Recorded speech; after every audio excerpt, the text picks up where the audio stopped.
don't have one shooting incident in many of these cases, and we solve it or we struggle to solve it and it's over. It's one leads to 3 or 4 others. Okay. So a lot of it's retaliatory.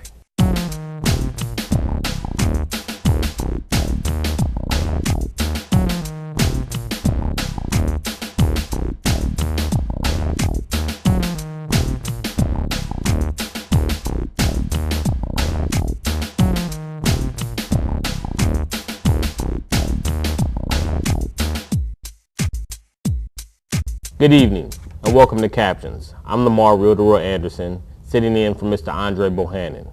On tonight's show, we're actually going to talk about peace in the streets. As we all know, it's pretty hot, but not only in regards to the temperatures, but we're also talking about people's attitudes and how it relates to gun violence. So the person we have here on our show today is no stranger to our show, Mr. Chief Settingsgaard. Thank you and welcome to the show. Good morning. Thank you. I want to talk to you a little bit about the violence that is actually happening here in Peoria, especially related to gun violence. What is the comparison that you see between the difference of the violence that is happening this year and comparable to last year? We're seeing a similar pattern this year, and really it's kind of an annual event that, and probably no surprise to your viewers, that as summer heats up, school lets out, we see an uptick in violence, including gun violence. More people on the street, more activity. There's more opportunities there than in the off season. Compared to last year, we started out January, February, and somewhat into March, significantly up in crime statistics from last year, but we've been gaining ground since. Okay. Also, with this being taped on July 8th, that's when this particular segment is being taped. How many homicides did we have last year as in comparison to this year? And have any of those suspects been arrested?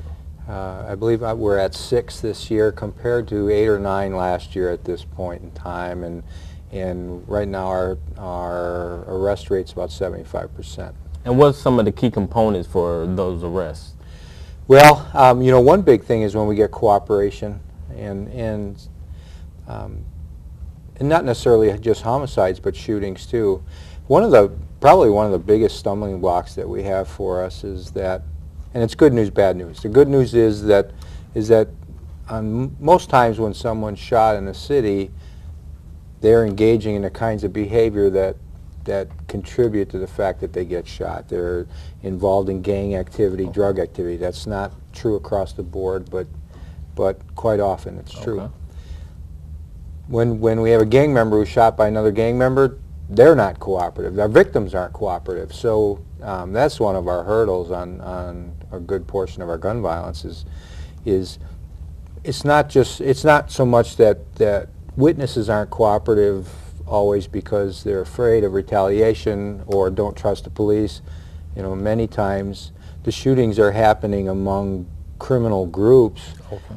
They're not going to cooperate with the police because they're in the same business as the shooter. Okay. Are there any hotspot areas in Peoria that are more prone to gun violence, violent acts than others? And if so, why? Yes, there are. And, we hotspot map the city frequently. The area around, and there are some consistent areas that places heat up, cool down, but if there's a few spots in the city that have been consistently problem spots for us. Garden and Western is an area, Lincoln and Western. Up on the Bluff, Wisconsin and Nebraska has been kind of a hot spot for us. Lexington Hills Complex is a hot spot. Taft Homes is a hot spot. And again, sometimes they get better, sometimes they get worse, but they generally are busy places for us. Okay, and what are some of the reasons you're seeing why those particular locations become those hot spots? Any reasons that you know of so far? Yeah, I think so. There are obviously areas of high poverty rate. I mean, when you go into Taft Homes, if you go into Lexington Hills, these are folks living there are well below the poverty line, and I think most or all are below the poverty line, and generally speaking, you see a a lack of fathers influencing young kids. You've got, you know, I was in a Taft Friday night, and you know, even late into the hours of the night, you see little kids running around that should have been long in bed. You know what I mean? And just, you get poverty, you've got, you know, I think social fabric breakdown. Okay. The other question is, you recently implemented the task force. Yes. And this is not something that is new. It's something you've done before. Right. What's different between this particular year's task force than last year? Well, I'll go back 2 years for the start. This is the third year that we've done this. The first year, our focus was, we had a rash of shootings, rash of gun violence, and it really was area specific. You mentioned hotspots before. Our first year, we focused on the locations where the shootings were occurring, and literally shut the shootings down almost overnight. Okay. The second year, our task force was prompted by gun violence, but more specifically the Albert Billups killing. Okay. You know, that was such an eye-opener, I think, for our community when, you know, we have an 8-year-old boy who's, a bullet comes through the wall while he's sleeping and he's dead. And Albert was an innocent victim, truly innocent victim. Now, you know, the house that Albert was living in was the target house. It wasn't a random shot. It wasn't that they didn't intend to shoot that house up. Albert kind of suffered for some of the activities of family members. Okay. But that was something that kind of sparked our task force last summer.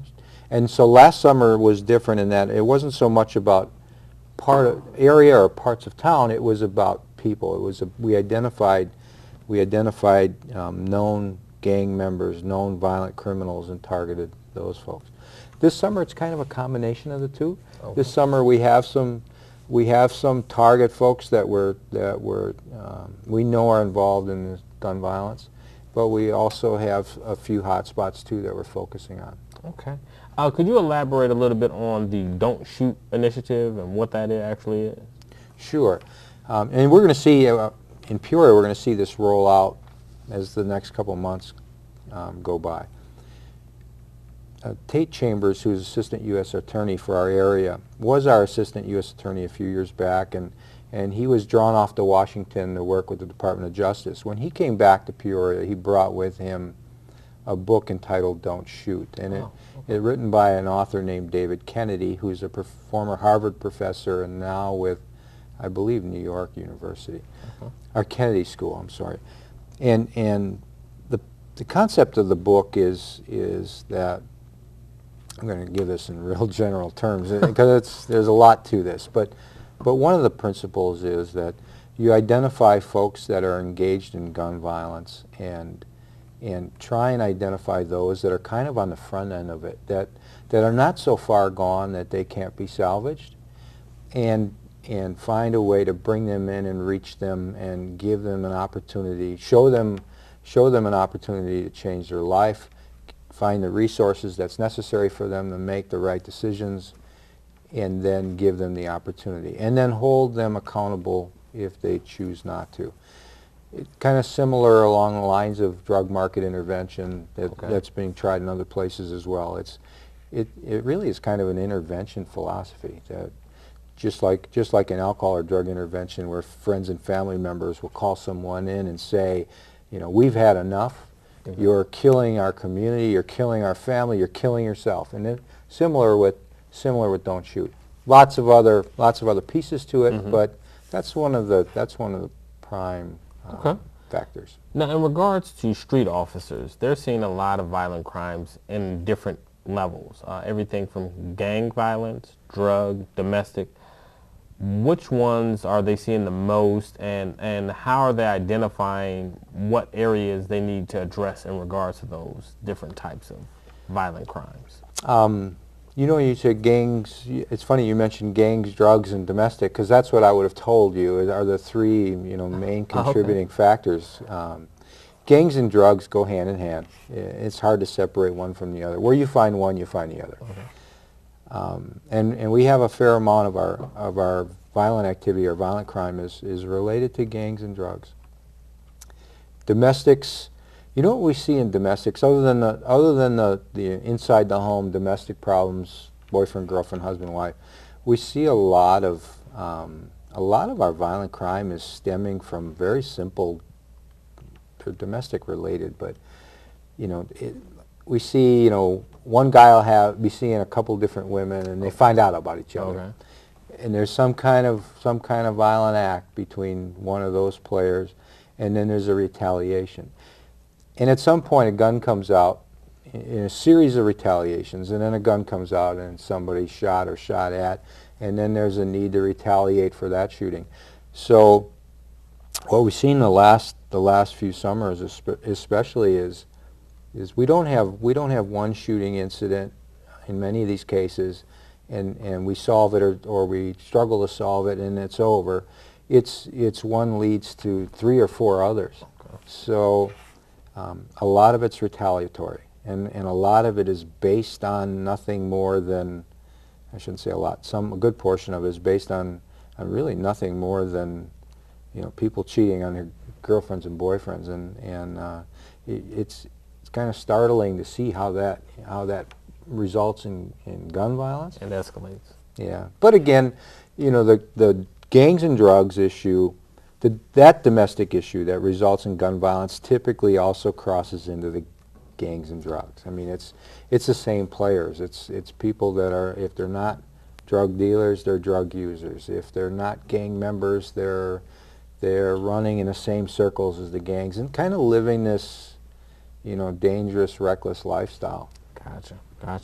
In regards to the community and the need for the community to show you support, what are some of the things that are happening that would put the community at ease, that they're willing to talk to the police about different things to calm down some of this violence? Well, I see, you know, the last few years I think I've seen an increase in community cooperation. And maybe the biggest thing I can point to, the biggest, you know, influencing factor, the task force 2 years ago, we really benefited from the NAACP, Don Jackson, Reed Ali in particular, who kind of went public and said, you know, we need help, and, you know, police are going to go out and do this aggressive, you know, police style of policing, lots of stops and interactions, and basically endorsed what we were trying to do, particularly the black community, with the promise from me and the I don't want to say guarantee, but the promise from me that while we were going to be aggressive, and particularly in the hotspot neighborhoods, which you know, we were quite upfront about, both the NAACP and the police were upfront about at the time, those areas are going to be predominantly black neighborhoods. So we're going to be stopping a lot of black folks. And the NAACP went out and said, let's give them some room to do this, and let's trust them to do it right. And so I went to the troops and said, okay, we need to be aggressive. We need to make lots of stops, but we can stop innocent people for a traffic violation. I mean, criminally innocent.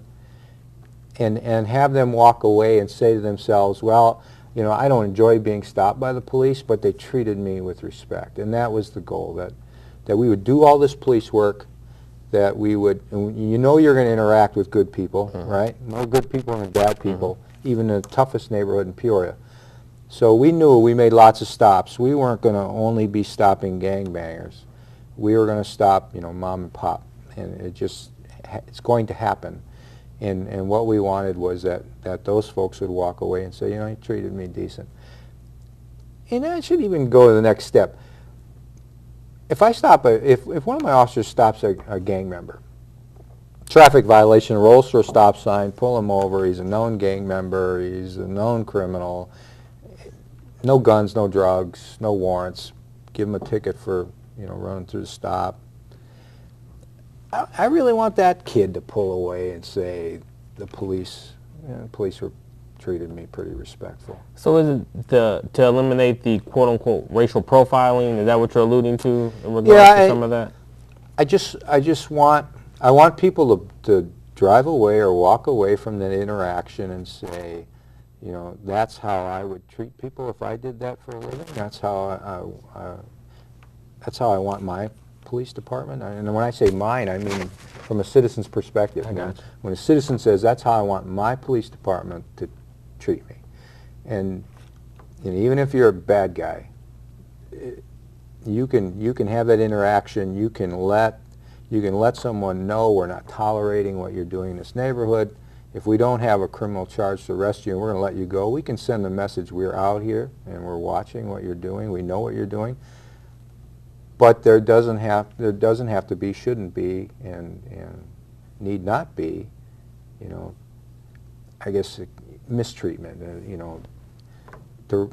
demeaning attitudes, officious attitudes. So that's our goal. Is that we're a service agency, and if we're not providing service, our customers, if you run a private business, your customers are people who buy things from you. We don't sell things, but our customers are the folks that pay our salaries, that pay taxes, that we raised our right hand and said we'd serve. Yeah. Okay. You also have received some help in the community as of lately in regards to prayer vigils, marches. A lot of organizations have stepped up to try to help and calm some of the violence. What type of support are the police department providing, and how can some of those organizations be assisted from the police department? Well, we get a lot of requests to block traffic and secure places for folks who want to do a march, and we certainly support those. I like the message that it sends. It shows a unified community. I like the message that the community, not just the police, but that the folks who live in neighborhoods that are plagued by crime, that it's their voice saying, we don't want this here. I think some people might have a perception that people who live in the toughest neighborhoods are okay with the crime, and they're okay with the noise and the litter and the disorder. I know you know different. I know different. I go to those neighborhoods. I go to meetings, and I sit with people who are frustrated, and they don't want that. Everybody wants the same thing. I found that I've been in Peoria 7 years, and I'll go to a neighborhood meeting on the far north end in $500,000 homes, and I go to a neighborhood meeting on the south side of Peoria with, where the homes are, $10,000. The folks in the room will tell you the same thing. Everybody wants peace. They want quiet. They want to be able to raise their children, and their children to go outside and play. It's it crosses all economic ranges. It's irrespective of race. It's irrespective of religion. We all want the same things in our neighborhood. Another question that I have, the Crime Stoppers. Crime Stoppers have been around for years. And I know you probably get a lot of tips in regards to Crime Stoppers.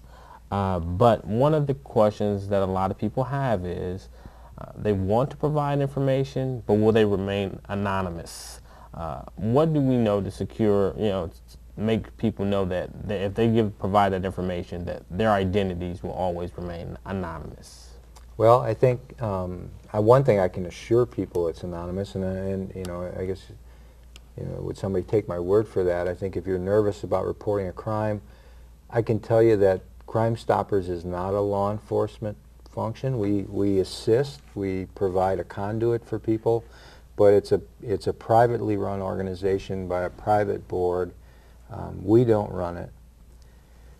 I don't get that information. When someone provides a tip, I don't know who provided it.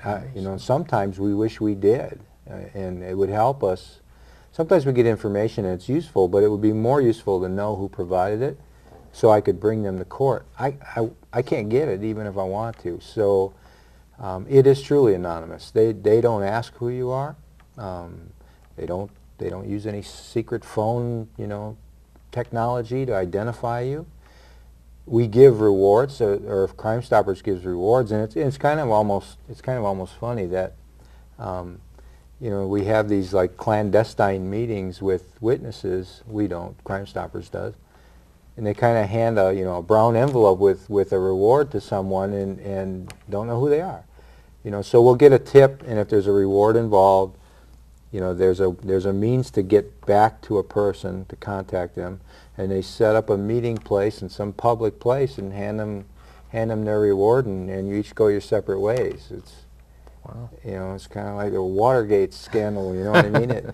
So, no, we don't know. Even if I'd want to know, they wouldn't tell me. They don't know. So, and I think people are learning to trust that because you know, they're not hearing of someone being burned by that I trusted it, and next thing you know, police were at my door, and it doesn't work that way. Okay. Well, I definitely want to thank you for taking your time and consideration to come here and talk to us here on Captions.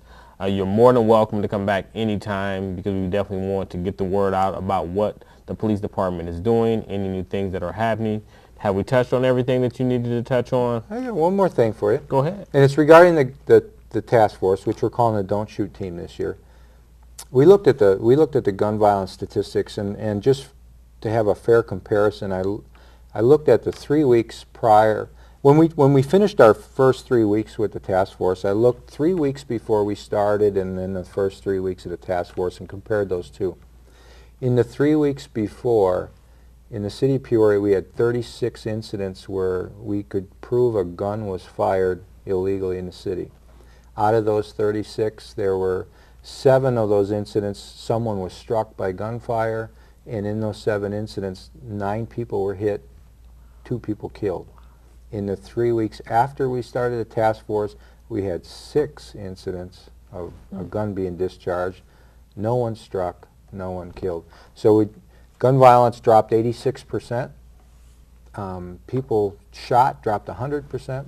People murdered, obviously, dropped 100%. So, like the last 2 summers, we're again seeing that the task force concept, the putting a lot of officers out on the busiest nights and the busiest time of the year, really is paying off dividends and making neighborhoods much safer. Wow. That's always a good note to end on. I really thank you for providing us that part of the information, because people need to know that. Once again, I'm Lamar Realtor Anderson, sitting in for Mr. Andre Bohannon.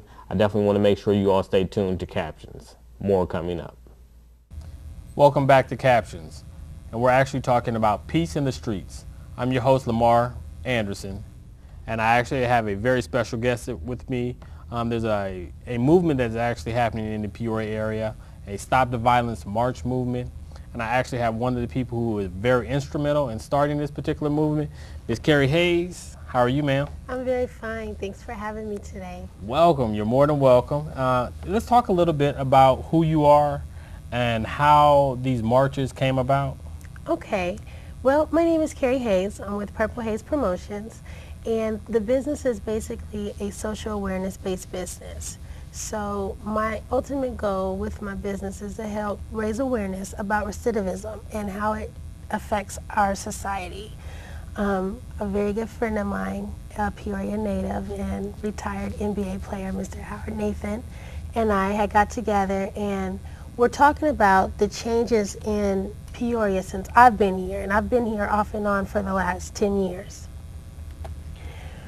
When I was away recently, an array of violence had started taking place, and particularly really close to where my mother lives. Okay. And where's that location? It's on the East Bluff. Okay. Okay. When we first moved here, we've always lived on the East Bluff, and really that's a wonderful neighborhood. Mm-hmm. But I've progressively have watched it move in a kind of derogatory manner. I got you. So, because of the violence, and particularly the shooting that happened on Wisconsin and Kansas, it made me feel like, you know, something had to change. We needed to do something. So I contacted Howard, who I know has a very strong influence on the youth of Peoria. That is correct. Because he hosts this basketball tournament every year. That is correct. And he's a hero. He's a hometown hero. Exactly. So Howard was on the exact same page. He was thinking the same thing. It was almost as though, you know, Spirit moved us both into the direction, you know. And you, what are some of the reasons you think that you all were on the exact same page? Was some things happening in his life and that brought you all together? Yes, absolutely. You know, Howard and I both have made decisions that could have been better in our lives. And we both reach out to the youth. And so, you know, we've noticed that the youth nowadays are lacking respect. It's a lot of morals that are missing. And we were talking about how in our society, there was a time where the fathers were absent from the home, and now we have mothers who are absent in the home, even if they're in the home. Gotcha. So the children now, we feel, are pretty much raising themselves, and it's almost as though the blind is leading the blind. Everybody's just lost. So when we got together and we started talking about some instances that had happened in his mother's neighborhood as well, Oh, wow, okay. you know, we were like, well, what could we do? We said, let's do a peace march. And Howard was like, well, I don't think one is going to be enough. And I said, well, how often do you think we should do one? And he said, as often as we need to until the violence stops. Wow. So we ran into a couple of perils. For instance, our very first march, I didn't get a chance to make it because I was actually moving back here from St. Louis at the time. And then our second march, we were hit with a heat advisory. So Howard, you know, was very concerned about our marchers. Yes. And he was going to call for an immediate, you know, halt to the march, and we were going to put it off until the next weekend. But the community's response on Facebook was so strong. You know, we got together and we decided, you know what, we're going to go ahead and face the heat. We're going to go out here no matter what. So instead of it being extremely hot like they had predicted, Yes. it downpoured on us the whole march. But you were still out there. But we were still out there, and we've been out there every weekend ever since. Oh, wow. Now, one question that I have is, what do you feel is some of the main causes of the violence that's happening in Peoria as of this summer, even this summer? I really feel as though, you know, people have forgot how important love is. There's an ultimate missing component, which is compassion for society. I feel like, you know, our youth today, they have no conscience really of their actions. Okay. And maybe no knowledge of the consequence. And I feel like my generation, your generation, our generation as a whole has really dropped the ball on our youth. I'm willing to admit that. Yeah, we could do better. You know, I don't have any children myself, so that puts me under the spotlight a lot. People are like, well, you don't have kids, and, you know, that's silly. I still care. Yes. You know, and I think that we should have more of us who care, genuinely care about our kids. It's important.